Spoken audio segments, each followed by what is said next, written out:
जुनायद बागदादीर काछे एक मुरीद आसलो, हुजूर सब समय देखी आपनी नदी पार हये जान हेटे हेटे। मुरीद बोललो, हुजूर आमिও যেতে চাই। সেও গেল, কিন্তু একটাই ওজিফা, বলতেছে ইয়া জুনায়েদ পড়তে থাক। তাজকিরাতুল আউলিয়া এবং কাশফুল মাহজুবের মধ্যে ঘটনা এসেছে, এগুলো ভুল ব্যাখ্যা নয়, সঠিক ওয়াকিয়া। ইয়া জুনায়েদ পড়তে হবে।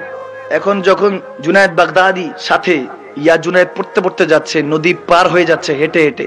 এখন কারামত যখন এটা হইছে, কেউ একজন আসছে ইবাদতের মধ্যে ডিস্টার্ব করার জন্য।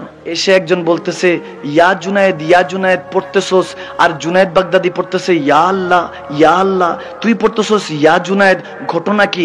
তোর আল্লাহ কি শুনে না? তখন সে চিন্তা করলো কথা তো সত্য। মুরিদ চিন্তা করে কি কথা তো সত্য। তখন ইয়া আল্লাহ বলতে দেরি নাই, পানির নিচে। নাউজুবিল্লাহ বলেন না। এখন যখন পানির নিচে, জুনায়েদ বাগদাদি বলে ঘটনা কি? তুই পানির নিচে কেন? বলতেছে হুজুর ইয়া আল্লাহ বলছি পানির নিচে।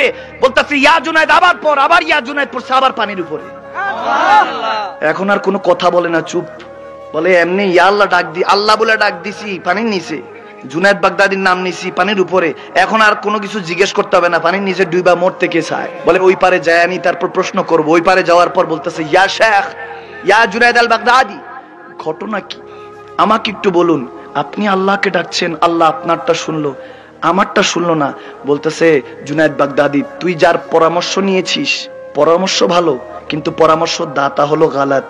পরামর্শ ভালো, আল্লাহর নাম নাও, পরামর্শ ভালো, কিন্তু তার ইরাদা নিয়ত হলো খারাপ। দেখেন এই আল্লাহ যখন হুকুম দিলেন উসজুদু লিল আদম, আদমকে সেজদা করো, তিনি বললেন আল্লাহ সেজদা তো তোমাকে করব, আদমকে কেন? কথা ভালো, ইবাদত আল্লাহ, সেজদা আল্লাহর, কথা ভালো, কিন্তু কাজে বেয়াদবি।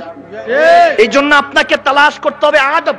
আদিনী কুল্লু আদব, আমার নবী বলেছেন দিন প্রতিষ্ঠিত হলো আদবের উপরে। সুবহানাল্লাহ, আদব আগে তালাশ করতে হবে। জুনায়েদ বাগদাদি বলছেন যখন তুই ইয়া জুনায়েদ পড়ছিলি, তখন আমি তোকে হেফাজত করছিলাম, কারণ আমাকে হেফাজত করছিলেন আল্লাহ। তুই জুনায়েদ বাগদাদি পর্যন্ত পৌঁছাস নাই, তুই আল্লাহ পর্যন্ত কি পৌঁছাবি? সুবহানাল্লাহ, জুনায়েদ বাগদাদি পর্যন্ত পৌঁছাও, অর্থাৎ তুমি আগে আল্লাহর ওলিকে তালাশ করতে হবে, এরপর না আল্লাহর ওলি তোমাকে নবীর কাছে নিয়ে যাবে।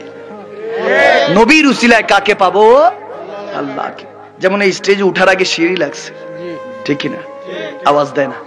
সিঁড়ি ছাড়া স্টেজে উঠা কি সম্ভব হতো? আওয়াজ দিয়ে বলে। এখন যারা বলে না হুজুর উসিলা মানি না, কোরআনই যথেষ্ট, মা বাবাই যথেষ্ট, উসিলা মানি না, যেখানে আমার আল্লাহ হুকুম দিয়েছেন ওয়াবতাগু ইলাইহিল ওয়াসিলা, ওসিলা তালাশ করো। যারা উসিলা মানে না তাদেরকে বলবেন 5 তলা বিল্ডিং এ উঠায়া তোমাকে সিঁড়ির মাধ্যমে উপরে উঠাবো, কিন্তু যখন নিচে যাইবা সিঁড়ি ছাড়া যাইতে হবে। সিঁড়ি ছাড়া ছাদের থেকে একটা ধাক্কা দিবে, নিচে যাইতে যাইতে আজরাইল আলাইহিস সালামের লম্বা সালাম পাবে। আজরাইল আলাইহিস সালাম বলবে কিতা খবর বালানি, ঠিক না? ওই কিতা খবর বালানি, কি নিচে কিল্লা যায়, তা উপরে চলো, আল্লাহর কাছে চলো, ঠিক না? আসতেও আপনার উসিলা লেগেছে মা বাবা, দাদা দাদি, নানা নানি, তাদের পূর্বপুরুষরা। আওয়াজ দেয় না। আজ তো উসিলা লেগেছে, কত উসিলা লেগেছে আপনি নিজেও জানেন না। এমনি ভাবে যেত আপনার উসিলা লাগবে, ওলিউল্লাহ লাগবে, নবিউল্লাহ লাগবে, আল্লাহকে পেতে হলে, ঠিক না?